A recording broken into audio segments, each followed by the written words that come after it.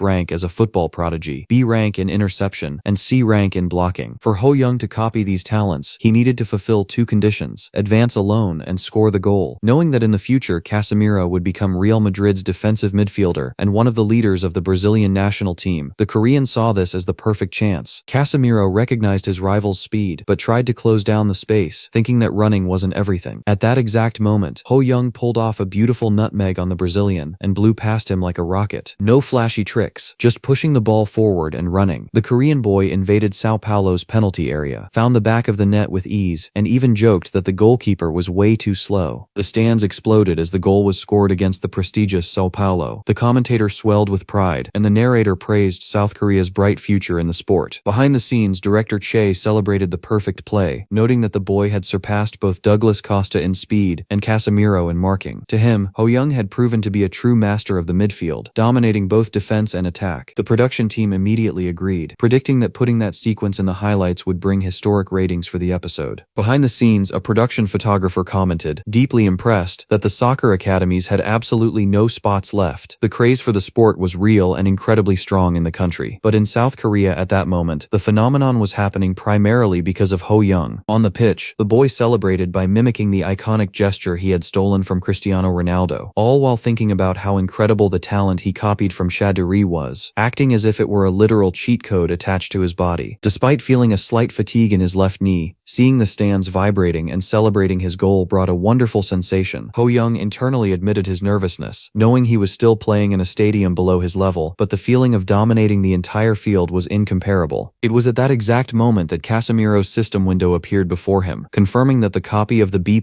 rank football prodigy talent had been a success, elevating his own skill from B rank to B+.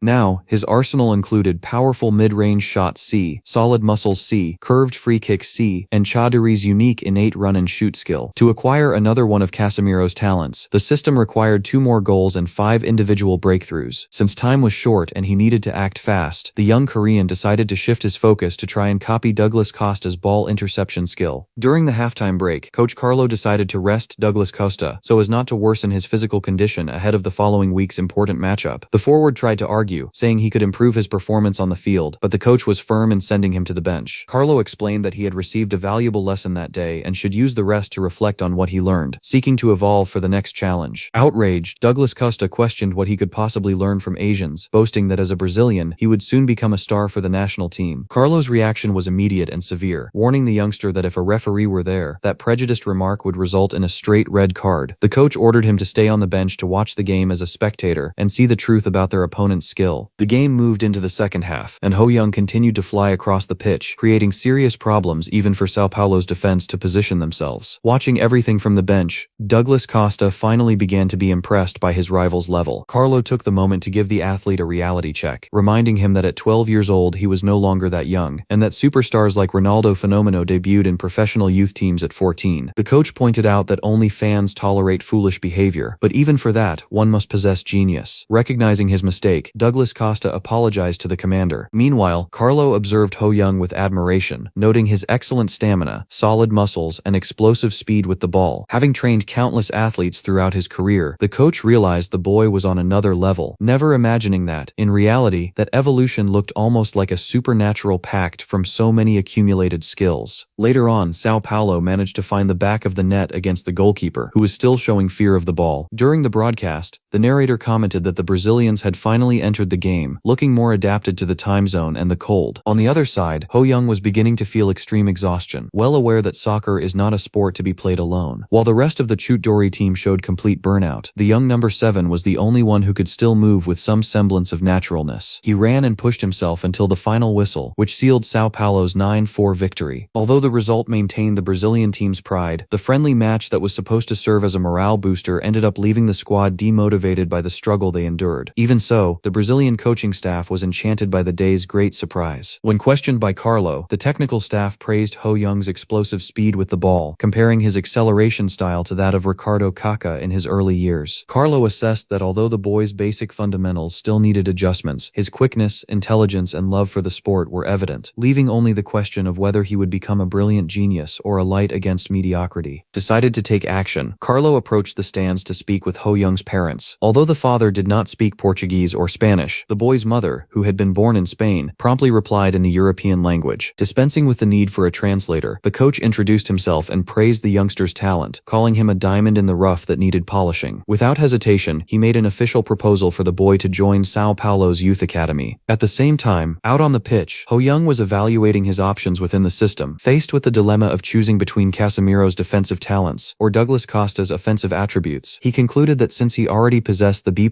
rank football prodigy, a new copy from that same line might not have any effect. The best choice would be to absorb Douglas Costa's fast legs to complement his explosive speed and protect his knees from the wear and tear generated by long sprints. Upon finalizing his choice, the boy felt a refreshing new energy take over his legs. The system soon issued a notice informing him that the assimilation process for an A-rank talent would take 7 days, a period during which no other skill could be copied. For Ho Young, that time frame was excellent, especially considering that Chaduri's talent had required 30 days. Right after, a journalist approached to interview Chutdori's big star. Displaying great humor, Ho Young commented that despite the obvious disappointment of the team's defeat, he was very satisfied with his own performance. Surprised by the answer, the reporter questioned how he could be happy despite losing. The young player explained that beyond the final score, his great personal objective was to find the back of the net against a powerful foreign opponent like Sao Paulo, and that he was happy to have achieved that goal. The journalist praised his intense movement and asked if there was any special motivation or anyone he would like to thank for driving his soccer that way. Answering the reporter's question, Ho Young surprised everyone by thanking both his fans and his haters. Right at that moment, the journalist received a notice in his earpiece and hurriedly wrapped up the interview. Behind the scenes, director Choi watched everything radiantly, finding the boy extremely charismatic and convinced that the ratings for that episode would break all historic records. Later, to celebrate, the family gathered at a steakhouse, and it was there that Ho Young learned of Carlo's irrefusable proposal for him to join Sao Paulo's youth team. His mother pondered that for this to happen, he would first need to enroll in a local school and pass regular tests, which would be a challenge, since current FIFA regulations imposed severe barriers due to his young age. Showing a surprising amount of knowledge for a child, Ho Young replied that he was aware of the restrictions of FIFA's Article 19, which prohibits the international transfer of minors under 18 to protect the human rights of athletes. Although he knew there were exceptions that did not apply to him, the boy argued that Sao Paulo's interest itself indicated the club already had a plan mapped out to bypass the bureaucracy without facing disciplinary actions. Curious, he wanted to know why the Brazilian coach had left without speaking to him directly. His mother explained that the place was surrounded by reporters and onlookers, and that Carlo preferred to have a quick, discreet conversation with the parents so as not to draw unnecessary attention. When the youngster asked what their response had been, his father joked, saying he had categorically refused the idea of sending a 10-year-old son abroad, which made Ho Young's soul almost leave his body. Laughing at the boy's fright, his father revealed it was just a joke because he didn't speak Spanish, and that the actual decision had been left in the mother's hands. She, in turn, calmed her son down, assuring him that she accepted the proposal as long as he was happy and safe. The confirmation left Ho Young beaming with happiness. For him, going to Brazil, the country synonymous with soccer and the cradle of superstars, represented a golden opportunity to absorb the talents of South American prospects. It wouldn't be a simple exchange program. Signing a youth contract meant he would earn money doing what he loved most. His mother also commented that she heard about a few Korean peers living there, which could help him while he learned the new language. Upon hearing that Brazilians spoke Portuguese, a language completely different from Korean, the determined boy guaranteed he would start studying that very day, without imagining he was about to face one of the most complex languages on the planet. Internally, he believed that by keeping his focus on training, he would find a way to learn everything quickly. Upon returning home, Ho Young calculated that he would need to wait for the conclusion of the youth tournament to finally accompany Carlo. He discovered that the prestigious competition would feature 16 teams and would serve as a true feast for scouts interested in soccer's next generation. With the debut of the World Youth Soccer Tournament scheduled for the 18th and registration closing on the 16th, there were only 5 days left, and he knew he still had a chance to participate. The biggest obstacle, however, came in the form of a sharp pain in his left knee from overexerting himself. He was well aware that high-level soccer demanded not only technique but also a solid physical structure to endure the match pace, recalling how Ronaldo Fenomeno himself had suffered in his career with chronic thigh and knee injuries due to his explosive style. Focused on prevention, he began a rigorous stretching session in his bedroom. When his mother walked in and asked worriedly if he had hurt himself, the boy hid it, saying it was just growing pains. Though suspicious, she asked him to stop if it was too difficult, as her priority was her son's health. Ho Young reassured her, secretly wishing she would also stay healthy so she wouldn't worry so much. Fortunately, the massages she gave his knee worked, and he felt much better by nighttime. Meanwhile, elsewhere, Lee Sang-woon meticulously analyzed every detail of the young star's recent performance. He was speaking directly with Cha Bun-kun, the greatest living legend of Korean soccer, pointing out that with only 1 week left until the start of the tournament, it would be difficult to integrate him into the squad at the last minute, though the boy's talent justified the effort. Observing the footage, Cha Bun-kun smiled and commented that watching the boy play was like seeing his own son, Cha Duri, in his childhood, as both ran like crazy, but he highlighted that Ho Young's soccer showed a rare intelligence for his age. Interested in the boy's potential, the Korean legend stated that he needed to evaluate him in person on the pitch. Upon being informed by Lee Sang-woon that the boy's training took place at 2:30 in the afternoon, and asked if they should move the meeting forward, Cha Bun-kun decided he would call the child's parents the following morning, respecting the young prodigy's schedule and routine. The next morning, Ho Young could barely believe he was standing face-to-face with the legendary Cha Bun-kun himself. Brimming with excitement, he introduced himself, fully aware that he was in the presence of a true South Korean football icon. Warm and welcoming, the former player invited them inside for a candid conversation. As soon as Cha Bun-kun laid out his proposal, Ho Young's mother questioned whether the decision to let her boy participate in the Youth World Tournament would really hinge on a single trial. He confirmed it would, provided she agreed, adding that judging by Ho Young's expression, the boy already seemed to have accepted the challenge. The boy readily confirmed he had, and his mother smiled, saying that if her son was happy she obviously agreed. After all, no parent would turn down such an opportunity when their child was doing so well. Knowing this was his shot at entering the world tournament, Ho Young just needed to pass the evaluation. He headed to the pitch accompanied by Cha Bun-kun and came across the U13 youth football team. It was his first time seeing older students gathered like that, and one detail immediately caught his attention. One of the boys was absolutely massive for his age. Observing the boy's skills through his system, Ho Young noticed incredible talents, such as football prodigy, broad growth potential B+,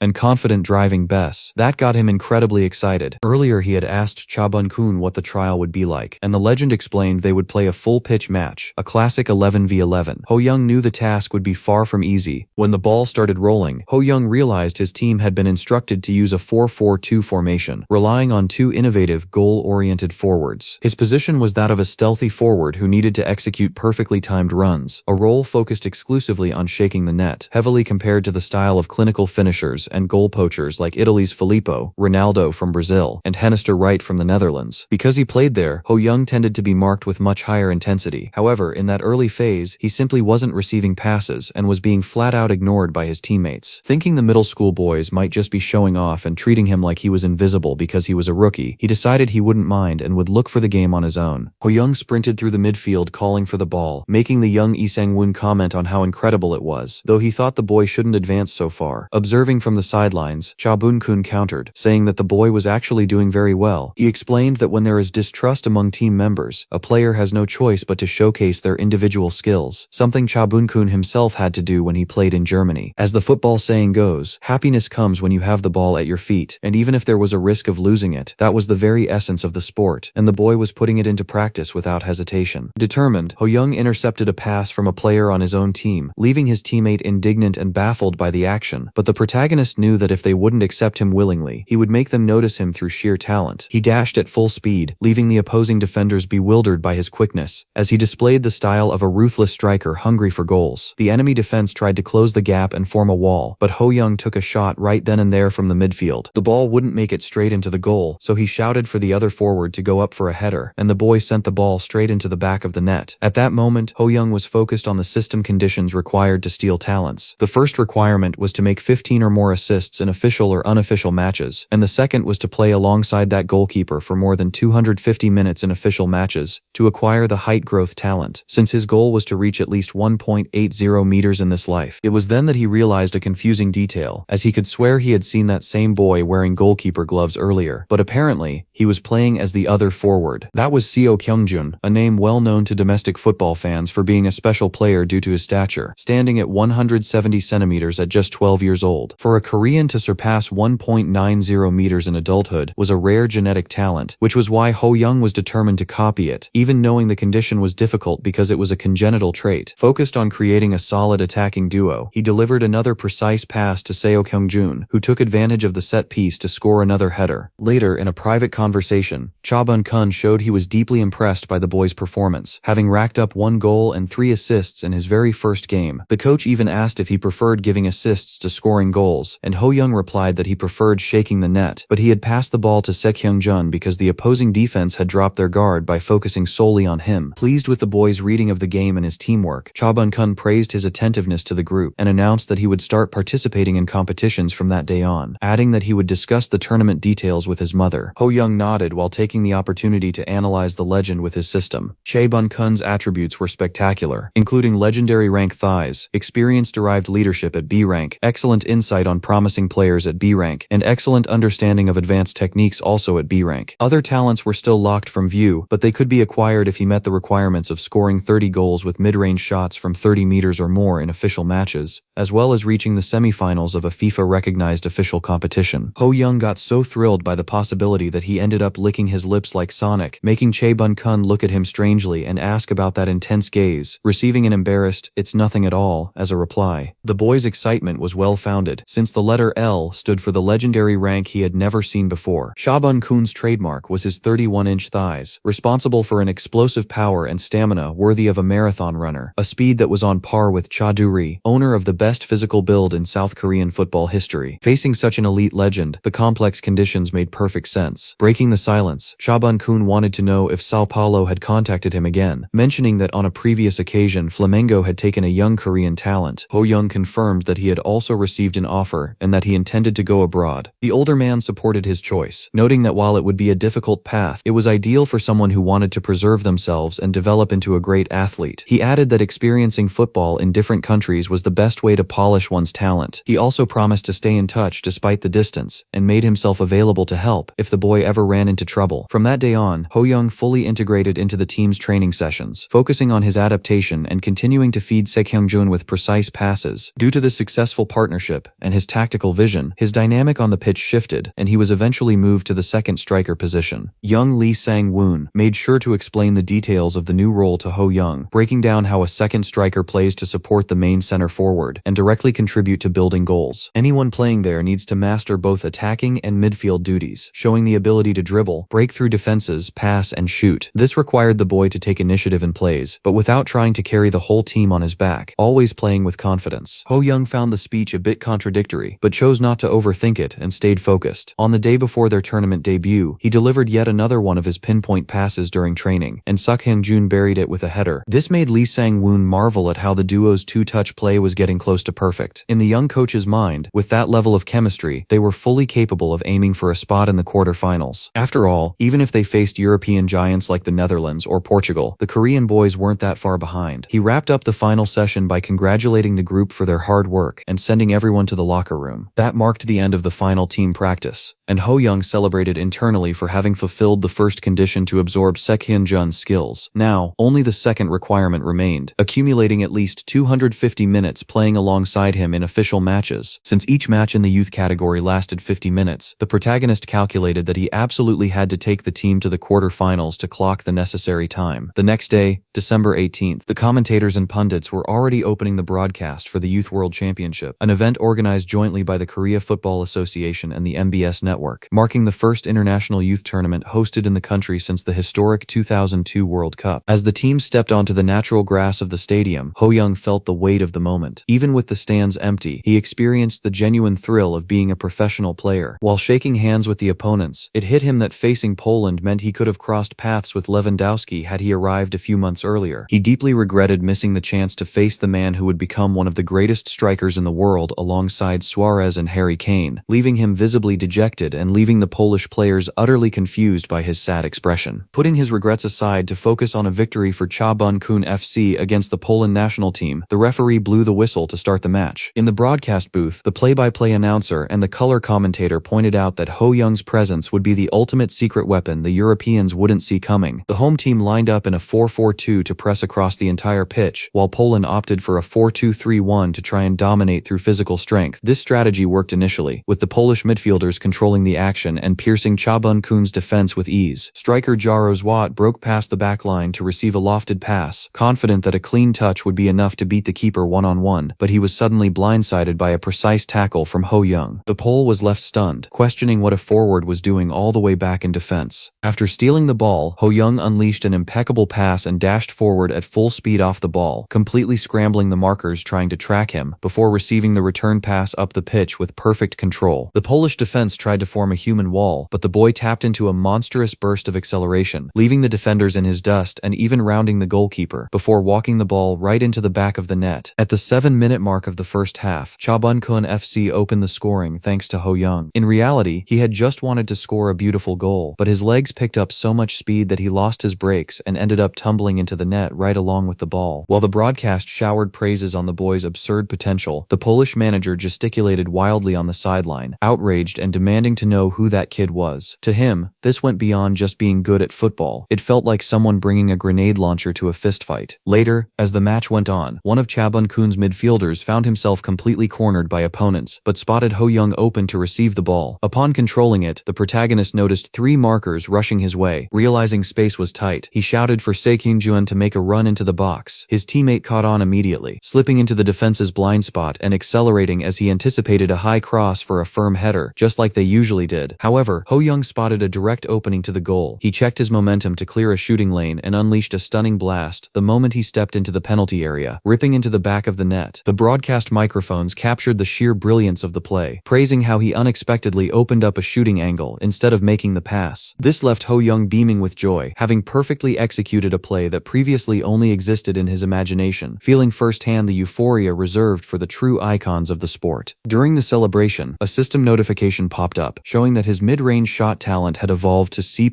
rank. This made the boy wonder if he could eventually develop that talent to the point of surpassing the original version of Chaudhary through sheer effort alone, which would be massive progress. That thought fired up his desire to play even more. He found pure happiness in the simple act of running across the pitch, determined to push the pace while taking care to avoid any kind of knee injury. On the other side, the goal left the Polish team in absolute shock. The defenders began looking at that kid with genuine dread, terrified by his demonic presence on the field. The only one who wasn't thrilled was Seo Kyung-jun. He approached Ho Young, demanding to know why he hadn't received the pass. Ho Young kept it to himself that his assist quota had already been met, simply replying that the main focus was securing the win and promising that more chances would come later. And the opportunity did arrive at the 37-minute mark, when Ho Young shook the net once again to claim his hat-trick, sending the stadium crowd into absolute euphoria. As the match neared its end, one of Cha Bun-kun's midfielders noticed that the Polish marking had boxed Ho Young in with multiple men and tried a lofted through ball. Thanks to his excellent vision, the number 10 reached the ball, but it was a tough play with the rival center-back already closing down the box. That was when he spotted Seo Kyung-jun completely unmarked and whipped in a pinpoint cross. The big guy rose in style and powered a firm header into the back of the net, sealing a fantastic assist and Cha Bun-kun's fourth goal. During the celebration, Seo Kyung-jun pointed to the stands, dedicating the goal to his mother. The gesture prompted Ho Young to look for his own mother in the stands, breaking into a wide smile as he saw her jumping for joy and celebrating the moment with pure happiness. Still on the pitch, Seo Kyung-jun walked over with a broad grin, praising the precision of the pass and thanking him for the setup. Ho Young brushed it off humbly, reminding him that football is a collective sport. After all, life can be lonely sometimes, but inside the four lines, it's always a team effort. Later on, the stadium corridors became the stage for an interview with the star of Cha Bun-kun FC's 4-0 thrashing of the Poland youth national team. Voted the undisputed man of the match after logging 3 goals and a perfect assist, Ho Young wowed reporters and viewers alike. On the live broadcast, he maturely declared that the positive result was only possible because of his teammates' crucial help. Nobody there suspected that this level-headedness came from the fact that he carried the mind of an adult man in a child's body, which, admittedly, was a pretty bizarre situation. To top it all off, he blew a kiss to the camera, saying he loved his dad and mom, and promised everyone watching that he would become the best football player in the world. The only issue was when he got home and watched the replay on TV, instantly dying of cringe and immense embarrassment over his own declaration. Despite his embarrassment, the internet went wild, and his fanbase exploded. Many who had previously criticized him switched to supporting him unconditionally after his masterclass on the pitch. The next day, the challenge was against Hugh Gordon, a club from Sweden. After a fiercely contested and high-tension match, Cha Bun-kun managed to scrape a 3-2 victory. Next up was the traditional powerhouse Porto, in a grueling clash where Ho Young's multiple goals saved the day, resulting in a dramatic draw. Moving into the quarterfinals, the team locked horns with Paraguay. They fell behind early on, but back-to-back goals from Hugh and Ho Young secured a spectacular comeback, punching the squad's ticket to the dream semi-final. Their opponent this time would be the Japan U13 national team, the feared runners-up of Group A. Whoever won this classic rivalry match would secure a spot in the grand final at the prestigious Sangam Stadium in Seoul. Ho Young stepped onto the pitch determined, knowing that losing to the Japanese was not an option. Dialed into the game, the number 10 pulled up his system to scan Japan's key player, a boy named Shinji, to see if his attributes were worth copying. The screen revealed that his rival possessed football prodigy, delicate ball touch, C+,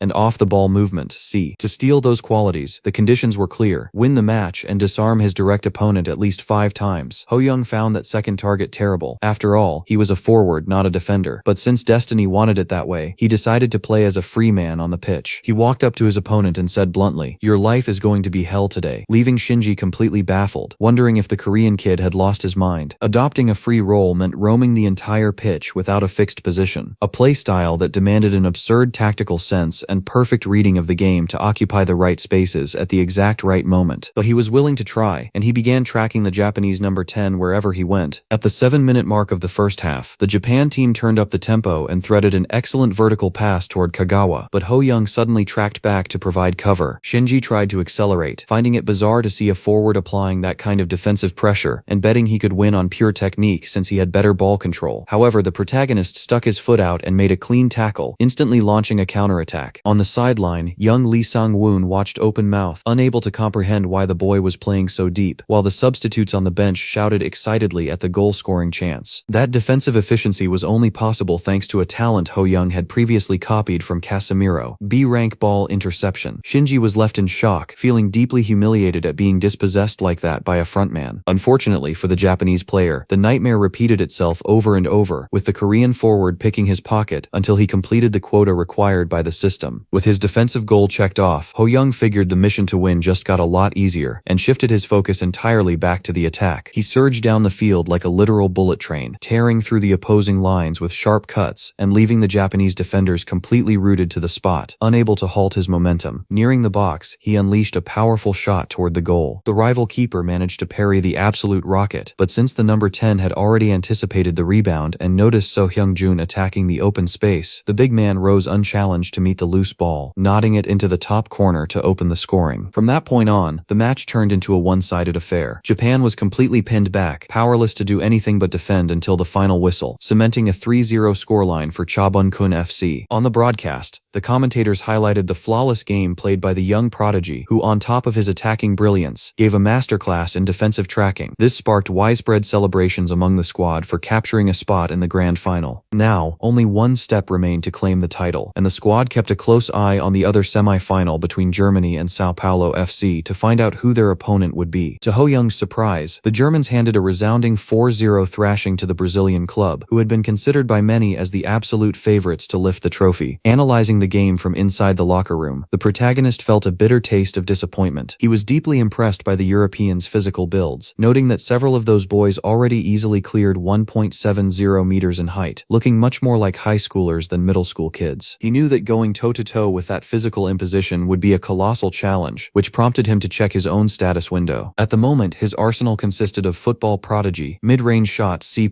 firm muscles, free kick curve shot, unique rank sprinter's acceleration, fast legs A rank, precise ball interception B rank, and the newly acquired delicate ball touch, inherited from Shinji's talent. Ho Young concluded that his ultimate weapon to balance the scales against the German giants would be to further refine his partnership and set-piece plays with Seo Hyung-jun. Beyond increasing their chances of lifting the trophy, that dynamic would help him unlock the highly coveted B-rank enhanced height growth. Ultimately, there was no choice but to bite the bullet and make do with the tools at his disposal. Before leaving the stadium premises, the boy was approached by a tearful Shinji, who extended his hand in a show of respect and promised he would win their next encounter. Displaying good sportsmanship, Ho Young shook his rival's hand and replied sincerely that he had played a great match too. In truth, Ho Young didn't have the slightest clue what the boy was actually saying, since he didn't understand a word of Japanese, but he chose to be polite and just smiled. The next day, the scene shifted to the Sangam Stadium in Seoul, where a massive crowd packed the stands to cheer specifically for Ho Young, the star striker of the Chabunkon team. It was bound to be a brutal match against Stuttgart, the powerful German club that had just dismantled Brazil's Sao Paulo. Right during the warm-up, Ho Young was stunned to notice that the opponents, despite being mere kids, looked like literal, unyielding brick walls. The real problem of that match went by a specific name, Holger Badstuber. Evaluated as the future of the German defense and a top-tier prospect, he carried enviable talents, including exceptional defensive positioning and great blocking skills. To copy that center-back's qualities, Ho Young would need to win the match, score a goal, and somehow provide 10 assists. Knowing he wasn't facing extraordinary superpowers, but rather just a giant kid, Ho Young still felt like a literal ant on the pitch. The physical disadvantage took its toll just 15 minutes into the game. When Stuttgart opened the scoring, Ho Young found it immensely difficult to keep up with the tempo, as the German defenders blocked every pocket of space and smothered any passing lanes, marking the star striker tightly. The situation deteriorated even further when Stuttgart scored a second and then a third goal, establishing a comfortable 3-0 cushion. On the broadcast, the play-by-play announcer highlighted that the average height difference between the teams was 20 centimeters per player, questioning whether it was possible to overcome such an abyss on skill alone. The color commentator tried to comfort the audience, saying that despite everything, this was a valuable learning experience for the Chabunkun boys. It was precisely at that moment of despair that Ho Young burst forward with the ball and crashed straight into the wall that was Holger Badstuber. Incensed, the boy told the defender to get out of his way and collided heavily against him, sending both of them rolling across the grass. In a completely questionable and shocking refereeing decision, the official ended up showing Holger Badstuber a straight red card, leaving the German side down to 10 men after the collision. Taking advantage of the resulting free kick, Ho Young concentrated on cutting down the deficit. Applying the talent he had honed during his training sessions with Chabunkun FC, he struck a perfect curved ball that grazed the goalkeeper's fingertips before shaking the net. During the celebration, he pulled off Cristiano Ronaldo's famous "See you" gesture, gesture, celebrating his very first goal scored that way in the tournament. Despite the effort, the final whistle sealed a 3-1 defeat for Chabongkun FC, with Ho Young's goal serving as the team's lone consolation prize. That was the young boy's first loss since the start of the tournament, but he didn't let it get him down. Feeling radiant and hopeful, he understood that setbacks were part of the learning curve, and that they would win next time. The U13 Youth World Championship concluded with Germany lifting the trophy and Chabongkun FC securing the runner-up spot. Individually, Ho Young shone brightly, finishing the tournament with 10 goals and 5 assists, securing the top scorer trophy, the Golden Boot, and a prize of 4 million won. The best part, however, came right after, when he was finally able to copy Sek Hengjun's enhanced height growth talent. Now armed with 11 talents in his arsenal, the boy had the absolute certainty that he would grow much taller in the future. On the way to the bus, Ho Young was swarmed and cheered by his own newly formed fan club. He reciprocated the affection, promising a title next time, viewing this entire journey as a stepping stone to becoming the best in the world. In the height of his excitement, he struck up a conversation with the bus driver, asking which country first came to mind when thinking about football, and smiled upon hearing the obvious response: Brazil. The answer felt like a prophecy because on January 6th, Ho Young landed at Guarulhos International Airport in São Paulo, accompanied by his parents. The welcoming committee consisted of Maria Chi, the eldest daughter of the host family he would be staying with during his exchange, and Lucas Kim, the local liaison officer for São Paulo FC. Lucas Kim made sure to praise the boys' televised performances as he welcomed them to the São Paulo capital. From there, they headed to the residence where they would be staying. Showing them around the house, Maria Choi explained that the physical fitness assessment would take place in 2 days, so the boy should use the remaining time to rest. In the second-floor hallway on the way to his room, they crossed paths with a little girl named Monica Stokey, who was also 10 years old, and lived in the adjacent room. Ho Young was struck by his neighbor's height, mentally noting how much faster girls seemed to develop, before settling into his cozy new bedroom. 2 days later, the medical evaluations began to determine which youth academy category the young boy would be integrated into. Lucas Kim tried to reassure the family, explaining that it was just a routine physical exam and there was no reason to be nervous. While Ho Young got ready, the liaison officer chatted with the boy's parents about the family's height history, discovering that his father stood at 1.66 meters and his mother at 1.68 meters. Lucas Kim explained that the test would analyze the athlete's growth plates and that, while genetics played a role, the club boasted an excellent growth management system to aid physical development. The conversation was cut short by the ringing of a phone. After answering and speaking briefly in Portuguese, Lucas Kim cheered enthusiastically. Sensing the parents' confusion over the expression he used, he sheepishly explained that the news was excellent. Ho Young's projected potential height indicated he would reach around 1.80 meters. The parents celebrated the result as an absolute miracle, but only Ho Young knew the real reason behind that number. Knowing the result was the fruit of the talent he had stolen from Seo Kyungjun, the young player promised himself he would repay his teammate once he became a major superstar in world football. Next, Lucas Kim presented the detailed schedule for the future, explaining how the youth team worked, the academy's structure, and the specifics of Article 19 of the FIFA regulations on the status and transfer of players. Listening to everything intently, Ho Young summarized the situation for himself, concluding that in other words, he just needed to focus on football and forget about any other worries. The support official enthusiastically confirmed this, reinforcing that if any problem arose, they would deal with it at the right time. After all, the boy wouldn't stay there forever. Ho Young himself was fully aware that Brazil was merely a transitional phase in his career. His plan involved experiencing many clubs around the world, as putting down roots in a single place seemed far too boring for his ambitions. The next step would be the official player registration, scheduled for April. Until then, the plan was to learn the basics at the academy and go through individual evaluations. At the end of this training period, the club would calculate his GPA based on the results of an average test. This GPA would serve as an essential evaluation grade for signing the contract, with the minimum passing average being 6.5 out of 10. The clauses and terms of the financial agreement would vary directly according to this score, and if he fell below the target, he would be forced to continue studying the basic content for longer. Confident in his preparation, the young player believed he would easily pass the written tests. The big surprise came when Lucas Kim warned him about the need to study Portuguese hard, since exams in the local language were part of the individual evaluation. The news brought a slight wave of despair to the boy, who hadn't expected such a language barrier so early on. Shortly after, the painful moment arrived to say goodbye to his parents, who needed to return to Korea, leaving their son alone in the exchange program. Demonstrating maturity, Ho Young asked them not to worry, assuring them that he was already well grown. Proudly, his father joked that his son was a better talker than he was, asking one more time if he could really handle it. Faced with the boy's firm and positive response, his mother hugged him tightly, reminding him that if things got tough, he shouldn't endure it all alone, and could let them know at any time. From that day on, Ho Young began to manage his time extremely wisely, without wasting a single minute. The top priority was mastering Portuguese, as primary school classes classes would start the following month. He was lucky because, thanks to his mother's knowledge of Spanish, he could already understand the local language to a certain extent, taking advantage of the strong similarity between the two idioms. To speed up the conversation process, Maria_Choi organized private lessons, bringing the boy together with other foreign children, which helped in the rapid development of his speaking skills. The daily routine was exhausting. From morning until afternoon, training took place at the U9 Category Academy, focusing exclusively on building and mastering basic skills until the registration window opened in April. In the beginning, communication on the pitch was a challenge, but since the sport relies much more on gestures and movements than on words, he managed to get by well with his training partners. As soon as the sun went down, the youth immediately returned to the dormitory. Although he felt like extending his training and practicing a little more, he knew perfectly well that public safety in the Sao Paulo capital demanded caution, and that walking the streets late at night was not a safe option, a reality very different from the peaceful one he knew in Korea. Lying in his bed after a tiring day, the boy felt a sudden urge to have a cold beer, having returned to being 10 years old, while keeping all the memories of when he was already a 24-year-old man. And on top of that, living in Brazil without being able to relax with a drink felt like a true punishment. To make the routine lighter and ease his language learning, he decided he needed to make friends quickly. Trusting his own sociability and knowing the hospitable reputation of the Brazilian people, he resolved to act. As he left his room, Ho Young bumped into Monica Stokey entering her own quarters. The boy felt butterflies in his stomach as he initiated contact, fearing he would freeze in Portuguese. Lacking vocabulary, he went so far as to ask if she spoke Korean, forgetting for a moment that, back then, the K-pop craze and the success of groups like BTS did not yet exist in the world. To his surprise, Monica Stokey suggested they speak in English, a language in which he had some experience. Next, she took a chance asking about Russian and, finally, about Spanish, receiving an enthusiastic and fluent response from the boy, who proudly mentioned his mother's ancestry. During the chat, the girl explained her family's fascinating cultural mix. Her father was Brazilian, her mother was Russian-American, and her paternal grandmother, who was responsible for choosing her name, was Spanish. This impressive family tree allowed the young girl to navigate between Spanish, Portuguese, Russian, and English, managing to communicate well in all of them, even without perfect fluency. It was at this moment of interaction that Ho Young's eyes gleamed as he visualized his new friend's talent list. She was a gymnastics prodigy, displayed an innate sense for languages, excellent body balance, and a graceful flexibility. To successfully copy these linguistic skills, the conditions would be challenging. He would need to converse with her in a foreign language for 6,000 minutes, the equivalent of 100 hours, obtain an advanced international certification in the Brazilian language, and practice stretching workouts alongside her for 300 minutes. Faced with that unexpected opportunity to acquire a talent geared toward languages, he realized that, since they lived in the same house, reaching the goal would just be a matter of time. Displaying a cynical behavior, he brought up a conversation pretending to be unaware of the girl's routine and asked if she practiced any sport. Monica Stokey confirmed that she did rhythmic gymnastics, which perfectly justified her Russian heritage. Curious, the boy wanted to know if the sport had a strong market in the country. The young girl explained that her journey had started as a simple hobby in Rio de Janeiro, where she lived with her family, but after her teacher identified a rare talent, she ended up moving to São Paulo to improve, fueling the dream of studying in Spain if she stood out at the academy. Impressed by her new neighbor's resourcefulness, she praised his sociability, highlighting that he was very different from other foreigners she had met. The compliment officially sealed the beginning of the friendship between the two. The first month flew by amidst intense study sessions, heavy physical training, and a constant focus on acquiring new talents. With the start of the school year, Ho Young was enrolled in the local primary school, located just a 10-minute bus ride from the residence. His ease in interacting with people helped him adapt well to his Brazilian classmates. Occasionally mean-spirited and distasteful jokes about his Asian background would surface, but the boy resolved most of these misunderstandings in the best way possible, playing football. In the country of football, the respect earned in a good pickup game with a bottle of Coca-Cola on the line proved to be a powerful tool, and the youth's extreme technical ability soon sparked the admiration and interest of the neighborhood boys. At night, the routine remained demanding, with private lessons taught by Monica Stokey, pushing the athlete almost to the limit of physical and mental exhaustion. That was becoming, without a doubt, the period of greatest effort and dedication in his entire life. But he remained firm and resilient, fueling his dreams and the desire to make his family proud. 2 months later, in April, Ho Young had already accumulated several talents in his bag. He had copied graceful flexibility and an innate sense for languages from Monica Stokey, managing to absorb these two skills from her, even in situations where communication was not perfect. Now, the focus was to give a boost to grow the other talents he already possessed. In the midst of this, Maria Choi suddenly appeared, showing concern about the result of Ho Young's Portuguese certification exam. He replied that he was just about to talk about that, and broke the great news that he had passed the basic certification. While the two celebrated, the boy thought that all that was left now was to secure a contract with the Sao Paulo youth team, On Thursday, April 3, 2003, Ho Young stood before Bianca, the manager of the Sao Paulo youth team. At the end of the interview, she praised him, saying he had worked hard all this time, and confirmed that he had passed. His GPA had come out to 9.13. The overall score ended up being a bit lower due to Portuguese, but it was still an extremely high number for a football player. In 24 matches played against other academies, he scored 26 goals and provided 6 assists, achieving a rating of 9.33 out of 10 points. The medical evaluation for lung capacity, muscle strength and body balance also came back high, reaching 9.35. Since the contract details varied based on performance, and his surpassed 9 points, Ho Young received first place. The board was making an offer appropriate for his skills at that time, thanking him for following everything so well despite the challenge of the language barrier. Bianca highlighted that even Coach Carlo was very pleased with the boy. Ho Young thought that he had truly gotten what he wanted. According to the contract, he would receive a weekly salary of 400 Rias, which was equivalent to approximately 250,000 won. It wasn't such a high amount compared to the 450,000 won that Cristiano Ronaldo received at age 12, but it still meant 1 million won per month. That was fantastic, and even surpassed the pay from the part-time work he had received in his past life at age 24, not to mention the additional bonuses for league participation and goals scored. Bianca explained that if he moved up to a higher class, his weekly salary would continue to increase. Initially, he would enter the U13 team, and as soon as his name was submitted to the roster, he would start playing weekly league matches, at which point the payments would also begin to be deposited. Ho Young remembered that the Sao Paulo U13 team was the very same team he had faced back when he was the top scorer for Chutdori. Early in the morning on April 4th, Ho Young was training with the ball on the street, and out of pure carelessness, almost let the ball roll onto the road, nearly getting hit by a car. Recovering his focus, he reflected that the U13 CES would be quite different from the academy, because now he was being paid to play and needed to perform well, not just for himself, but also for the team. Although he was nervous, he tried to keep his composure like a real man. At that moment, Monica Stokey called him, warning that Maria Che was already telling him to get ready to leave. Monica Stokey wished the boy good luck, helping to calm his heart. Once inside the car, Maria Choi asked if he had been keeping in touch with his parents, and if he had plans to visit them. Ho Young answered yes, and explained that, since his parents worked hard and might not be able to come to Brazil, he planned to travel back home carrying the championship trophy. Hearing this, Maria Choi assured him that she would be rooting hard for him. For that year, Ho Young had set 3 main goals: win the league, move up to the next level of the football academy, and acquire all the talents of Brazil's promising youngsters. Over these last 3 months, using his special ability, he had discovered that there was no one with a prodigy talent among the adults, as this type of ability only appeared when a person was still young. The prodigy talent worked by boosting growth until adulthood, so that, upon reaching maturity, everything would be in perfect harmony among body, mind, and spirit. Since his own talent was rated B+,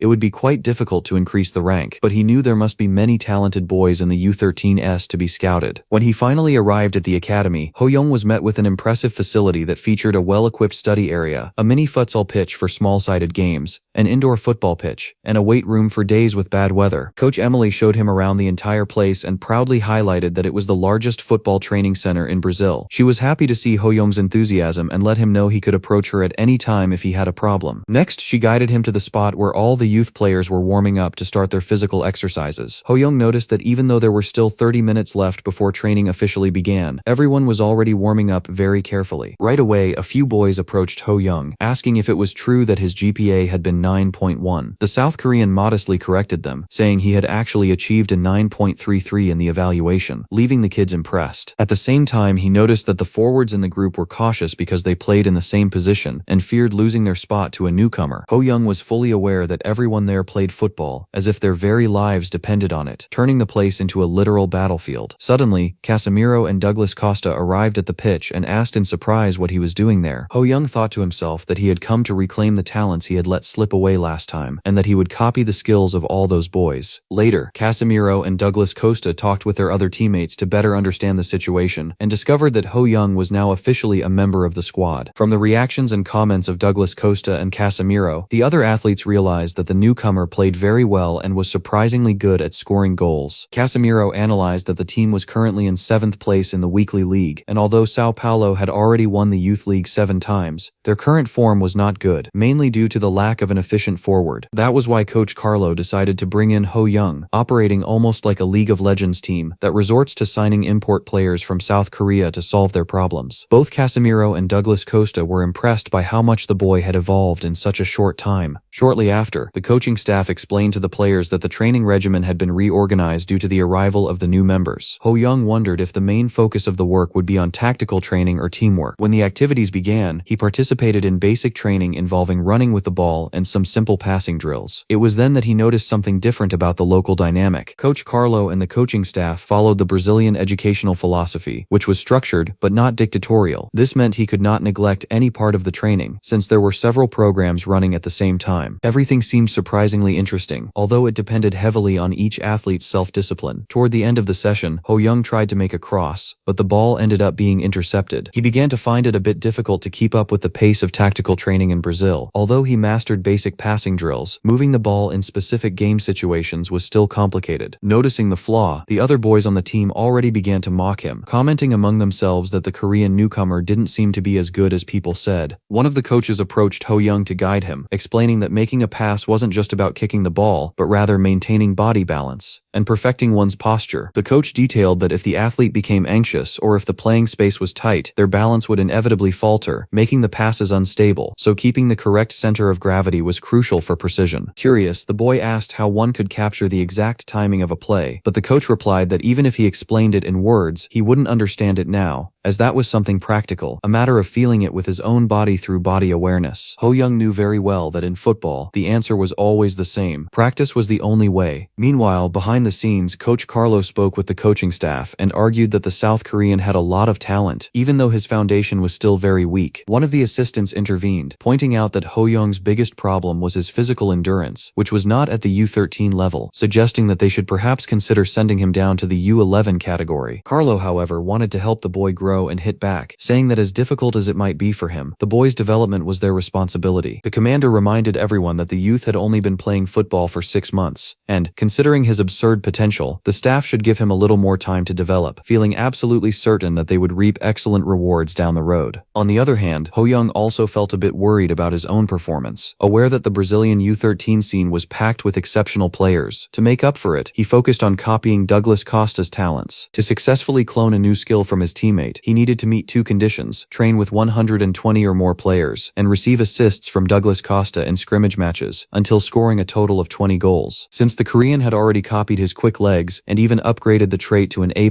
rank, in addition to already possessing the B+ football prodigy talent, the only remaining one in his teammate was the balance master. Given this, the boy wondered what would happen if he tried to copy a talent he already had, and resolved to test the system, taking advantage of the fact that the team held scrimmage matches 3 times a week. Before the next training session began, Douglas Costa went to talk to him and warned him that that sector of the pitch was his spot, explaining that he would play deeper, as a shadow or secondary striker. Ho Young disagreed right away, and guaranteed that he himself would score the goals. Teasing his teammate, Douglas Costa commented that the Korean was slow and should focus only on providing assists. In exchange, since he himself had good ball control, he promised to trouble the opposing defenders a lot. Unwilling to accept this, Ho Young questioned the argument that he was slow, but Douglas Costa fired back, asking if he didn't remember the past, a time when the Brazilian was much faster. The South Korean forward challenged his friend to a foot race right then and there. Douglas Costa scoffed, quoting a piece of advice from his mother about people needing to know their own limits, to which Ho Young replied that he was ready to show what his was. Later, the two positioned themselves on the running track of the Sao Paulo training center. After the countdown of 3, 2, 1, they bolted down the track, and Douglas Costa managed to win the race. However, the victory was by a very narrow margin, and Ho Young almost overtook him at the finish line. Even though he won, the Brazilian didn't even celebrate. As he was startled to notice that his teammate was visibly faster, he realized that if the Korean were a bit taller and stronger, he would have won the test. A bit upset by his rival's evolution, Douglas Costa relented and said it was fine, accepting that Ho Young would finish the goals this time. The boy just smiled and asked him to focus on providing the assists. The partnership worked perfectly, and in the following training match, Ho Young proved to be a ruthless finisher, scoring every goal from precise passes by Douglas Costa. 3 weeks later, with the targets met, the system unlocked the copying of a new talent between the balance master and the football prodigy, whose grades fluctuated between genius and mediocre. He chose to copy the B+ football prodigy again, and to his surprise, the process worked as a reinforcement, raising his skill rank from B+ to B+2. The system indicated that it would take 7 days to fully acquire the talent, and that, during this period, he could not clone anyone else. With the reinforcement successful, now everything depended on practicing intensely, and the boy committed himself to giving his best. As time passed and the sequence of training matches continued, the other players began to notice that Ho Young had improved drastically, looking like a completely different athlete on the pitch. The boy mentally calculated that if a normal person took a month to learn a core skill, his new B+2 football prodigy talent helped him understand everything in half the time. When he first gained this ability, he hadn't felt much of a difference, but now the evolution was clear, as he understood that success did not depend on gift alone, but rather on the exact sum of talent and effort. Later, during another training session, one of the coaches explained to the group that dribbling wasn't just about moving your feet, but rather moving your entire body along with the ball to maintain your center of gravity and not lose physical battles, even under heavy pressure. Ho Young assimilated the concept perfectly, and in no time, was already executing dribbles with the posture of a professional player. Excited by his own progress, he approached Casemiro during shooting practice, and challenged him to a round of King of the Ball, a street game where whoever managed to retain possession the longest within a set time limit became the king of the pitch. Surprised by the sudden invitation, Casemiro asked for the reason behind it, and Ho Young praised his teammate, saying that since he was the best defender on the team, he would be the ideal partner for a tough workout. Flattered, Casemiro accepted the challenge immediately. What the Brazilian didn't know was that the forward only wanted the matchup to copy his ball-blocking talent, the conditions of which required practicing dribbles together for over 120 minutes and successfully dribbling for 5 consecutive minutes without losing the ball to the defender. They began the contest, but the South Korean ended up losing control of the ball after just 2 minutes and 59 seconds. After all, it was no coincidence that Casemiro was the top prospect in the U13 league, showcasing experience and a much more mature prodigy talent, making it impossible for him to fall behind in the fundamentals. To close this technical gap, Ho Young realized he needed to make up for lost ground, and literally went to do sprint training right after the session. He spent the following days dedicating himself more than any other athlete at the training center to make up for lost time. About a month later, after a lot of sweat and persistence, he finally achieved his goal of holding onto the ball for a full 5 minutes against Casemiro, successfully copying the C-rank ball-blocking talent. Every time he acquired a new skill this way, the youngster tasted the rewarding flavor of a job well done, as if he were climbing the stairs toward professionalism step by step. He realized that this applied perfectly to real life and concrete goals. To start any major project, the secret was to set small goals and progress gradually, because the feeling of completing a small task generates the necessary motivation to face the next challenge. Observing the boy's performance in training, Coach Carlo noticed that he was already playing on equal terms with the strongest athletes in the league. Another member of the coaching staff agreed, impressed by the boy's growth trajectory, and pointed out that, at his current level, he was undoubtedly one of the best in the youth competition. Knowing that practice was practice and games were games, Carlo placed a lot of hope in the kid's soccer skills, and, seeing how much he had been standing out, decided it was time to starter him in the next official fixture against Paulistano. The other coach questioned the choice, reminding him that it was an extremely important match, but the commander replied that this was exactly why he was going to put him on the field. On August 1st, the date of the 23rd round of the weekly youth league, Carlo gathered the squad and officially informed them that their opponent this time would be Paulistano, currently third in the standings. The coach warned that this was the crucial match for Sao Paulo to move up in the tournament, and highlighted that the opposition's key player was their star and defensive wall, Fabio, an impeccable athlete in tackling and excellent in distributing the game. Sao Paulo's strategy for the match was drawn up. Ho Young would apply heavy pressure on the front line, opening spaces in the opponent's defense through set pieces he had exhaustively practiced with Douglas Costa. Finally, the long-awaited moment arrived, and the boy stepped onto the stadium grass for his official debut match. He had waited a long time for that instant, aware that the first match to be registered in his professional career started right there. He had truly become a soccer player, and although he wasn't at the adult professional level yet, he was already living a real part of his big dream. During the pre-match handshakes before the opening whistle, one of the athletes he greeted was Fabio, Paulistano's big star. Using his observation skill, Ho Young mapped out that the defender possessed the talents of quick legs, soccer prodigy, precise tackling, and a razor-sharp ball distribution. To clone one of these qualities, the system imposed a goal: win the match and score at least 2 goals. The South Korean assessed that the conditions didn't seem that absurd, perhaps because he had recently trained with prospects of the caliber of Douglas Costa and Casemiro. His standards had risen, and he was convinced that playing alongside these guys would have an overwhelming impact on that youth league. Though he still lacked physical size and match experience, he made up for everything with relentless determination and an arsenal of stolen talents. defense. The referee kicked off the clash between Paulistano and Sao Paulo Futebol Clube. At the touchline, Coach Carlo watched the start of the match, and seeing Ho Young burst away in a sprint, could barely believe it was the same boy from before, as there was no longer any trace of that disorganized and reckless running he had seen last year. Both the boy's dribbling and the precision of his paces exceeded any expectations of the coaching staff, showing that even his defensive attributes had evolved drastically. The Korean seemed to dominate the pitch all by himself, moving around so much that he resembled an organizing midfielder rather than a fixed forward. Not even Fabio, who held the reputation of being the iron wall of Paulistano's defense, could keep up with Ho Young's intensity, proving just how much the boy's technical level had skyrocketed. At the 15th minute of the first half, with his body fully warmed up, Ho Young exchanged a knowing look with Douglas Costa, and the two triggered the rehearsed play. Douglas Costa darted forward at speed to receive a projected pass into open space, catching Fabio completely off guard. Paulistano's backline tried to close in to block Ho Young's run, but the forward made an explosive off-the-ball run, received the perfect return pass from Douglas Costa face-to-face with the opposing goalkeeper, and, using the inside of his boot with extreme class, slotted it into the back of the net, scoring a brilliant goal. It had been exactly 7 months since he landed in Brazil, and that represented his first official goal since his arrival. He had put an absurd amount of effort into that shot and that moment, proving that hard work never disappointed. He felt so happy and fulfilled that he preferred to savor the moment internally, choosing not to celebrate flashily for the fans. Near the end of the first half, Carlo continued to analyze his new pupil's performance and noticed that his movement was becoming increasingly stable. The weight of his passes was ideal, and the tempo control he exercised while retaining possession proved consistent, which reduced physical fatigue and made the team's pressing much more efficient. In another dangerous play, Ho Young managed to break free from Fabio's marking once again and picked out Douglas Costa. The opposing defender thought in despair that as soon as the Korean freed himself from his marker, their entire defensive structure destabilized, forcing him to try and catch him at all costs. However, Paulistano was caught off guard by a quick 1-2. Douglas Costa chose not to play it straight back to the forward, but instead passed to Casemiro, who quickly set up Ho Young. The number 9 controlled the ball with impressive delicacy, a result of the refined touch trait he had copied earlier, and unleashed a shot on target, but the goalkeeper pulled off a great save and tipped it out. In the stands and on the bench, the general consensus was that such a beautiful play had gone to waste. Ho Young acknowledged the keeper's merit in making the save, but admitted to himself that his finishing had lacked a bit of precision. Still, he remained confident for having created an opportunity of that magnitude, knowing that thanks to the control, passing, and dribbling skills embedded in his body through training, he was now capable of creating such chances at any moment, and playing a much more secure brand of soccer. He couldn't even predict what kind of player he would become in the future, though he maintained the ambitious goal of becoming the best in the world, and the certainty that he would reach the sport's highest echelon only grew, as he truly had a blast playing the game. The first half ended with a 1-0 advantage for Sao Paulo, leaving Paulistano's manager completely infuriated in the locker room. The commander screamed at the team, asking if Fabio was unfocused, and if it was really that hard to neutralize that short forward. The defender tried to justify himself by explaining that his rival changed positions all the time, but the coach fired back cruelly, questioning how many times he had already ordered them to narrow the defensive zone and execute daily zonal coverage whenever the opponent rotated their players. The manager then conceded that the blame wasn't solely on Fabio, and that everyone needed to adapt their plays immediately according to what they had practiced in training, knowing they had fought hard to bring the club to third place in the standings, and could not afford a Sao Paulo victory, risking their position in the tournament. On the other hand, in the tricolor locker room, Carlo talked calmly with his athletes, explaining that despite leading, the plan wouldn't be to sit back and focus purely on defending. The order was to cherish possession, wait for Paulistano's defensive system to tire out, and deliver a lethal counterattack. The coach knew perfectly well that Ho Young had saved his energy in the first half, and that the second half would be the ideal moment for the boy to unleash his full potential and apply everything he had trained, leaving the young South Korean vibrating with excitement at the opportunity. As soon as the ball started rolling again, Carlo noticed immediately that Paulistano had altered their tactical stance to a very rigid zonal defense in an attempt to halt the positional rotations of the Sao Paulo attack, but that change was already expected by both the commander and Ho Young. This new tactic from Paulistano consisted of having each defender guard a specific area, reducing the disorganization seen in the first half, but Ho Young found the antidote by starting to move silently behind the markers' backs, completely unnoticed. In an articulated play, Casemiro found a wide lane in midfield, and found Ho Young, who flicked it first time to Douglas Costa, and burst forward to receive the return pass. Even though he had to squeeze through a narrow gap in Polistano's double team, the Korean tapped into his entire background of specific passing drills and, showing supreme class, slipped a perfect assist back to Douglas Costa, who rippled the back of the net and extended the lead. After a highly contested period of play in the final minutes, the referee blew the final whistle with a score of 2-0 in favor of Sao Paulo Futebol Clube. Besides celebrating the crucial victory, Ho Young saw the system unlock the planned reward and chose to copy the C-rank precise passing talent belonging to Fabio. With yet another achievement, the boy began to better understand how to manage his arsenal of skills, realizing that as his understanding of the game evolved and his physical attributes improved, he could extract even more efficiency from his cloned talents. He knew, however, that the road was long and that he would need to work with even greater dedication. In the locker room, Carlo congratulated the entire group on the result, and in a playful gesture typical of soccer culture, gave Ho Young a friendly noogie on the head, praising the kid's excellent performance. Upon returning home after the exhausting day, Ho Young made a stop at a local bakery and bought some pastries and snacks to bring to Maria Chai and the rest of the household, intending for them to celebrate together. Surprised by the kindness, Maria Chai questioned the sudden gesture, but soon flashed a smile, guessing that he had emerged victorious from the match. She congratulated the boy, saying she always knew what he was capable of, but pointed out there was no need to spend money on so many treats. The boy replied with gratitude, explaining that the snacks were a way to give back for all the voluntary help she had been giving him with his Portuguese studies. While savoring the family moment, Ho Young mentally tallied his earnings for the day, proud to have pocketed an extra 60 rias as a match appearance bonus, and another 40 rias as a prize for the goal scored. To celebrate, he bought something very special, but ended up heading up the stairs, telling Maria Choi she could eat first, since he had something to take care of real quick. In his room, he called his parents, who were waking up very early on the other side of the world, taking care of his little brother Ho Young. Upon receiving the news that his son had won today's game, the father celebrated so wildly that he accidentally threw his phone onto the floor. Sharing good news with family is the best feeling there is, and seeing their happiness gave Ho Young even more strength to continue on his path. Following that, Sao Paulo went on an excellent winning streak and secured second place in the league. Since his debut, Ho Young led the team toward the top, racking up an impressive total of 8 games, 13 goals and 3 assists. He became a crucial member of the squad, playing like a true machine and driving the team straight into the playoffs. Waiting for the decisive matches, he knew he was just 2 steps away from lifting the trophy. Later, at the homestay, he watched some professional soccer matches alongside Monica Stokey, closely observing his great idol, Christian, whom he dreamed of meeting at least once in his life. As soon as the broadcast ended, he stood up, motivated to go train. Lately, the boy had been closely observed by Emily, the head coach of Sao Paulo's youth team. She praised him for his good work, but asked if he wasn't pushing himself too hard, reminding him that he could rest until the playoffs, since rest is fundamental for any player. Ho Young replied that he was full of energy and that he couldn't waste the chance to use the training grounds like that. Even before his regression, he used to play soccer on his days off from his part-time jobs, simply because he loved the sport as a hobby, so it didn't tire him out. Impressed, Emily commented that he was truly unusual, the only one who did that. Before returning to training, Ho Young took the opportunity to gift the coach some roasted chestnuts he had bought at the bakery for his own lunch, sharing a bit with her. Eating the chestnuts while walking down the corridors of the main building, Emily ended up crossing paths with the director, who was on his way to his office. Noticing the snack, he wanted to know what it was, and she explained that she had gotten it from an unusual boy on the youth team, Ho Young, who kept training even during his time off. The director searched his memory, realized he had heard that name somewhere before, and decided he would take a close look at the boy during the tournament. On the pitch, Ho Young reflected on how his solid foundation had made his skills improve rapidly in just 2 months since his debut. He had also discovered promising talents in the last 8 games, which aided his own evolution. As his 14th talent, he managed to copy the razor-sharp pass and skillful tricks.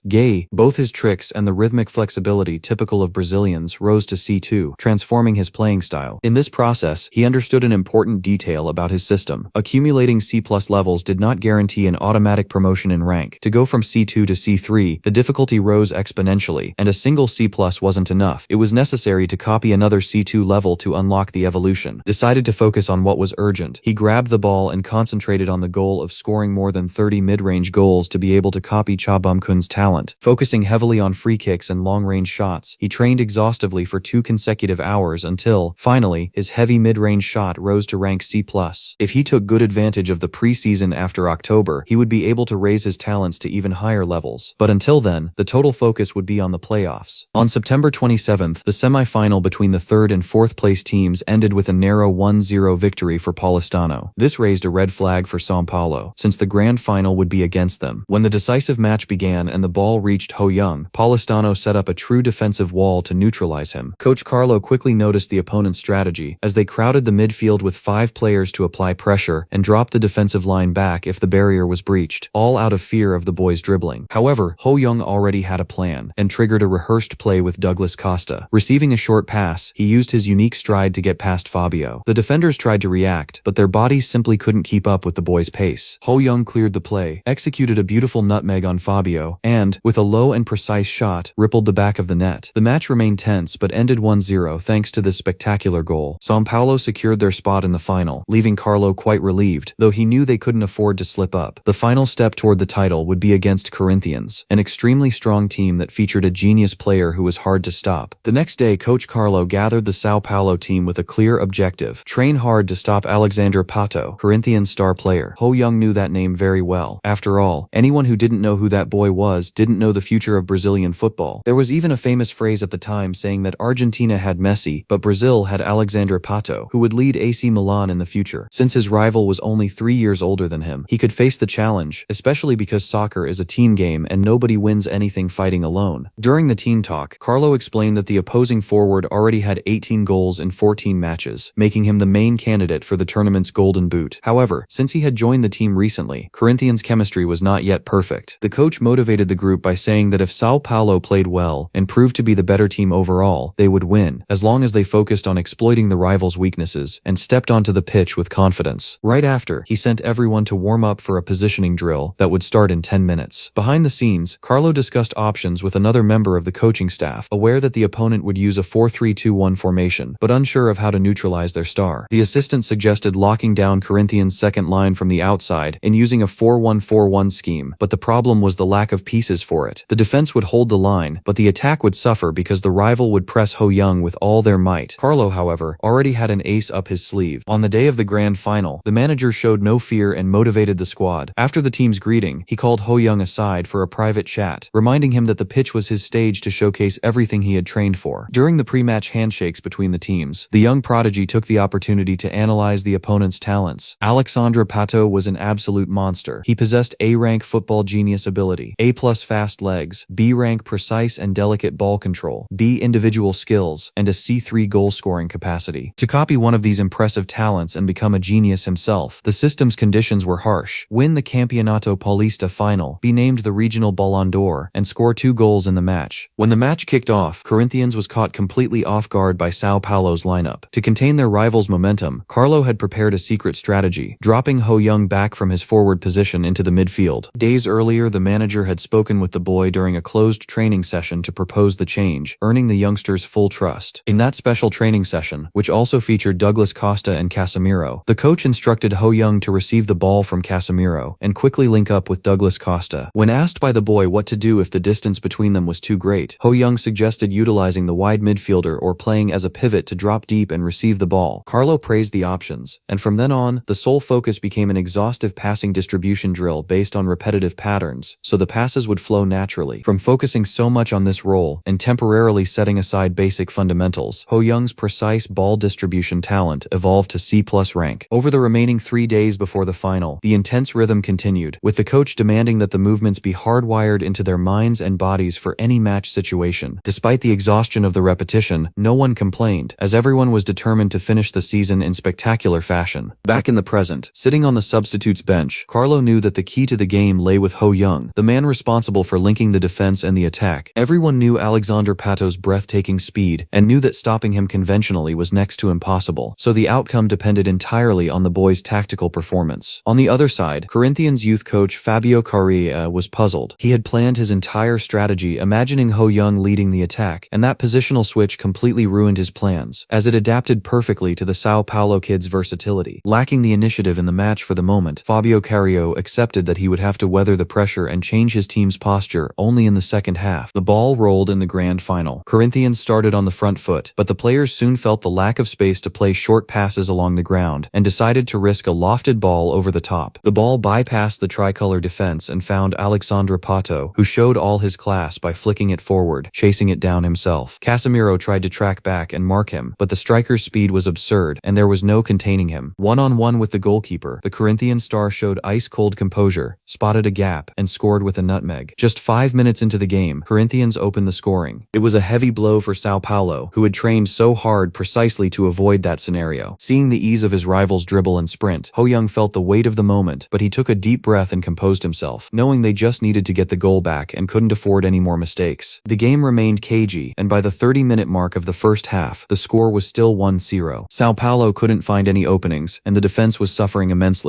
proving that if Ho Young were playing isolated up front, the match would turn into a disadvantageous war of attrition against a much sharper and more solid Alexandre Pato. To level the playing field, Ho Young had to push himself to the limit, tracking back and finding the exact moment to distribute the play, demanding total focus from Casemiro in marking. The referee blew the whistle for the end of the first half, and Corinthians went into the break with the lead. In the locker room, the Sao Paulo players were completely exhausted. Thanks to Ho Young's efforts, the team had managed to regain some rhythm late in the first half, but the atmosphere was still filled with pure anxiety, as everyone was certain manager Carlo would give them a massive scolding. However, when they entered the strategy room, the commander surprised them by saying they had played very well. The boys looked at each other, completely confused. After all, they felt they had performed poorly and were down on the scoreboard. Carlo continued his explanation, acknowledging the goal they conceded, but highlighted that Sao Paulo was ahead in possession and midfield pass completion rate, proving that the exhaustive distribution training was working. Casemiro lamented that despite so much dedication, they hadn't been able to stop Alexandre Pato, but the manager calmed the group down, reminding them that Corinthians had also trained with everything they had to be champions. For Carlo, anyone could train hard, but only those who executed what they practiced on the pitch emerged victorious. Thus, the secret was not to dwell on the conceded goal, but to enjoy the moment, loosen up, and give it their all in the final half. Noticing a smile on Ho Young's face, the coach jokingly asked if he had told a joke, and the youth replied no, he was just ready to enjoy the match and show the results of all his sweat. As soon as the second half began, Corinthians returned, pressing with everything they had, and Ho Young immediately offered a helping hand to Casemiro, promising to back him up to the fullest, which renewed his teammates' morale. Moments later, the opponent tried to repeat the same rehearsed play with a long, stretched pass to Alexandre Pato, but Ho Young read the play perfectly and intercepted the ball, well aware that the same tactic wouldn't work twice. Instead of passing, the tricolor number 10 burst forward like a locomotive, driving past everyone and infecting the squad with the confidence the manager had instilled in the locker room. The drastic change in the boys' demeanor caught the attention of Alexandre Pato, who was impressed to see his rival intercept the pass, dribble past markers, and dictate the tempo of the game. Annoyed, the Corinthians star called his teammate Titi over for a quick 1-2 and ordered Corinthians to shift their formation from 1 forward to 2. As he passed by the Sao Paulo midfielder, Alexandre Pato dropped a provocative "get out of the way, kid," leaving the boy irritated. On the bench, Carlo noticed the rival's tactical shift and adjusted his team on the fly. In order not to give up possession, they would ease the pressure in midfield, conserving energy and waiting for a lethal opening on the counterattack to find the equalizer. The strategy nearly crumbled when Alexandre Pato turned the defense inside out with another beautiful nutmeg, escaping even a desperate sliding tackle from Casemiro. One-on-one with the tricolor goalkeeper, a Corinthians goal seemed certain, but with an absurd burst of effort, Ho Young appeared out of nowhere and blocked the shot with a precise sliding tackle on the ball. Feeling his rival's shadow, the Corinthian striker realized the kid was glued to him, while Ho Young was already getting back to his feet, shouting for the team to push forward with everything on the counterattack. Douglas Costa and Casemiro sprinted to the vanguard, and the Corinthians team was left in shock to see Sao Paulo suffocating their defense in full force. Cutting through opponents with his usual ease, Ho Young noticed the center of the box was congested. Playing a short pass to Douglas Costa was risky, as there were 2 defenders tight on him. That was when the young tricolor player decided to pay them back in kind. He executed a spectacular nutmeg on his marker, flicked the ball forward, and even before stepping into the penalty area, adjusted his body. With his muscle memory sharpened by his 2 hours of daily training, he took exactly the 6 steps he had practiced and unleashed a mid-range rocket. The ball flew past the helpless goalkeeper and rippled the back of the net, sealing a spectacular equalizer for Sao Paulo. From that moment on, the clash turned into an absolute war. As the clock ticked down toward the end of the second half, desperation took over Alexandre Pato, who burst away at high speed on a highly dangerous counterattack that could decide the title. Faced with his rival's golden opportunity, Casemiro didn't think twice and lunged into a violent sliding tackle, stopping the play and receiving a straight red card. The Alvinegro striker realized realized that the Sao Paulo players were willing to make any sacrifice, including an expulsion, to contain him, and the atmosphere heated up for good. In the final minutes, Corinthians began to hunt Ho Young across the pitch with relentless marking. Then, at the 33rd minute of the second half, Sao Paulo put together another quick combination at the edge of the box between Douglas Costa and Ho Young. The young star risked another heavy shot from distance, but the ball rattled the crossbar with a thunderous crash. On the bench, Carlo screamed desperately, warning that the play wasn't over, and his persistence paid off. Douglas Costa pounced on the rebound and tapped it into the back of the net, sealing the 2-1 comeback. Shortly after, the referee blew the final whistle, securing a dramatic title for Sao Paulo. Lifting the trophy, Ho Young could hardly believe that an Asian boy studying abroad had achieved such a feat in the land of football, feeling that all the suffering and obstacles overcome had been worth it to kick off his great journey. Days later, the directors of the Sao Paulo Youth Football Federation met to determine the awards for the Under-13 League. Some board members argued that giving the Ballon d'Or to the Asian boy would be an excellent motivation for his growth, and everyone agreed that his year had been fantastic. During the debates, one of the committee members pointed out that while the tricolor prodigy was shining in the first division, another kid born in 1992 had been taking the second division by storm with an impressive 40 goals. When asked if he was talking about Neymar, he confirmed that the boy had just been taken to Santos, leaving everyone eager for the following year's championship. At the official awards ceremony, Alexander Pato took home the top scorer trophy, but the tournament's best player award went to Ho Young, who received the Ballon d'Or and a cash bonus of around 3 million won. The boy's greatest reward, however, came from his system, which finally allowed him to copy his rival's talents. To his surprise, the A-rank football genius trait obtained from Alexandre Pato ended up absorbing his old football prodigy talent, merging the skills and evolving directly into the coveted A-rank. Even knowing he would need 30 days of rest before being able to absorb a new trait, he celebrated the leap in level, fully aware that he was getting closer and closer to his professional football debut. The world record for the youngest player belonged to the Argentine Ro, who had debuted in 2016, but Ho Young set his mind on reaching professionalism even earlier, which meant his preseason would have to be even tougher than the regular championship. Taking advantage of the vacation and the free airline ticket given by the club as a reward for the title, Ho Young landed in South Korea on Saturday, November 8, 2003, to visit his family. The reunion with his parents and his younger brother was deeply emotional. Seeing the little one already taking his first steps, the player picked him up in his arms, full of longing, and promised to spend every second with him, joking that by the time the youngest entered elementary school, his big brother would already be shining in a major global team for him to brag about to his friends. Moved by her son's maturity, his mother embraced him, saying how proud she was of all his effort, crowning that homecoming with immense happiness and unity. Of course, at home alongside his family, Ho Young had the best day ever. He took the opportunity to eat a full plate of that homemade food made by his mother that he missed so much, relaxed in the comfort of his home, played with his brother, and, to top it all off, received an interview request as soon as he stepped into the airport. In the grand scheme of things, his current phase was excellent, so much so that the number of members in his fan club, which previously stood at only 1,000 people, skyrocketed to 20,000, making the boy realize that there was a strong crowd supporting him. The most curious thing of all was that the person who currently moved and engaged his community the most was a guy who in the past used to be a massive hater. Everything was running smoothly until his parents suddenly arrived, asking what was so heavy inside the backpack he was carrying. With a mischievous smile, Ho Young revealed that it was full of drugs, but quickly undid the joke by showing that inside were his trophy, the prize, the travel permission, the performance bonus, and the incentive bonus, totaling a jackpot of 5 million won. That was his great homecoming gift, and his parents thanked him immensely, looking so radiant and euphoric that they could barely sleep that night, proving to be much happier with their son's gesture of affection and kindness than with the money itself. The next morning, he was woken up very early by his mother, who entered the room asking if he had already gone to speak with Coach Cha Bun-kun. The young man jumped out of bed upon realizing that he had completely forgotten about this commitment, remembering that right after telling his family everything about the championship victory, he had also called Cha Bun-kun, and the coach had said they needed to talk about something very important as soon as he returned. Without losing any time, Ho Young went to meet the commander accompanied by his father, and upon arriving, they found Cha Bun-kun already paying for a fine meal to celebrate the great victory. The coach commented that he had actually already previewed the matter with the boy's father, but would make the formal announcement to him at that moment. The intention was to send Ho Young to the Dream Tree Expedition, an overseas exchange project focused on the UFC dream for promising players under 13, composed of a small elite group to compete in small-scale youth tournaments. Surprised, the young man asked if it would be okay to join the group so suddenly, but Cha Bun-kun reassured the boy, saying that he already had a spot reserved exclusively for him. In light of this, Ho Young accepted to participate on the spot. After all, it was an excellent opportunity to fill the off-season period, which was usually quite slow. Curious, he wanted to know if the trip would be just to play, and the the coach explained that he would spend his time playing, training, and watching other matches of talented boys. Hearing this, the prodigy was instantly thrilled, knowing that it would be the perfect chance to meet incredible athletes and copy their talents. Seeking more details about the opponents, he questioned who they would play against first, and discovered that the expedition would take place in Germany, a country with a historical and very special connection for coach Cha Bun-kun, besides being a true paradise for the development of young football talents. Thus, on December 18th, the Dreamtree expedition boarded at the airport. During the 30-day period, the plan was to play 2 friendlies before diving headfirst into youth tournaments, involving teams from 4 continents, counting on a total of 14 participants rostered for this journey. Because he was the only one in the group who already played abroad, Ho-young ended up becoming the main target for the reporters on the plane, being bombarded with questions during the flight. After a long 11-hour journey, the delegation finally landed in Frankfurt, Germany, and the first thing the boy noticed was that the weather there was much colder than in Korea. Upon arriving at the training center, he was impressed by the facility and the state-of-the-art equipment, thinking to himself that they were trying to create true monsters in that place. Although he had thought about going to England or Spain after his stint in Brazil, he concluded that Germany was an excellent option, as the country was the cradle of several famous players, and he began to recall each of them, hoping to be lucky enough to bump into one of these stars. Right at that moment of distraction, he ended up taking a direct hit from a ball to his head, and right after, he heard the coach's voice telling the boys to keep total focus. Ho-young recognized that voice immediately, and realized that the commander there was none other than Chaduri, which meant another golden opportunity to acquire a high-level talent. Both the young man and Chaduri were impressed to see how much the other had evolved. The boy knew well that the coach currently played for a highly prestigious team in La Liga, and that surviving in a league of that level was for a select few. With a smile, Chaduri commented that the boy had grown so much he barely recognized him, praising the fact that he had gone to play in Brazil. Ho-young replied humbly that all of it only happened because he had practiced a lot with him in the past, knowing perfectly well that, thanks to copying Chaduri's talent, he had managed to join Sao Paulo and even lift the Champions Trophy, being eternally grateful for that encounter that changed his life. Leaving the coach almost a bit embarrassed by the compliments, Ho-young took the opportunity to check the system and noticed that some of Chaduri's talents had been updated since their last cooperation, which granted him access to new skills. Now he saw before him the unique rapid acceleration talent he already possessed. Rank A fast legs, Rank B plus strong physique, and Rank C stamina. To manage to copy these updated skills from Chaduri, the system's conditions were clear. He would need to play football with him for at least 150 minutes, and also secure a victory by scoring a special goal against the Frankfurt youth team. The young man noticed that the coach had evolved quite a bit, and wondered why he himself hadn't gained new attributes naturally, concluding that it must be because he was practicing only the basics lately. Either way, that was not a problem, since his great advantage was absorbing others' skills to use in the next season in Brazil. With the match scheduled 4 days from then, Ho-young felt extremely lucky about this reunion, and put it in his mind that he would do everything to win, no matter what happened. He spent the following days focused, closely observing Frankfurt's training routine, actively participating in activities, and bonding with his new teammates. During this period, he also crossed paths again with Seokhyung-jun, the person from whom he had copied the growth talent that helped him become a true hero in Brazilian lands. Curious about how things were turning out, the young man asked if he happened to know a player named Yoo Jung-ho, but Seokhyung-jun replied negatively, saying he had never heard of him. At that moment, Ho-young realized that, in the original 2003 timeline, this Yoo Jung-ho guy was supposed to have won the Cha Bun-kun Football Award, which meant the future was already changing drastically due to his own actions, and many other things would still change. Finally, the day of the long-awaited clash against Frankfurt Youth U13 arrived, and it took only the opening whistle for Ho-young to quickly locate his main prey on the field, forward Beniel Muharapa. Born in '91, the opponent was the typical box striker at over 1.80 m tall, boasting on his profile the attributes of football prodigy C+3, a C+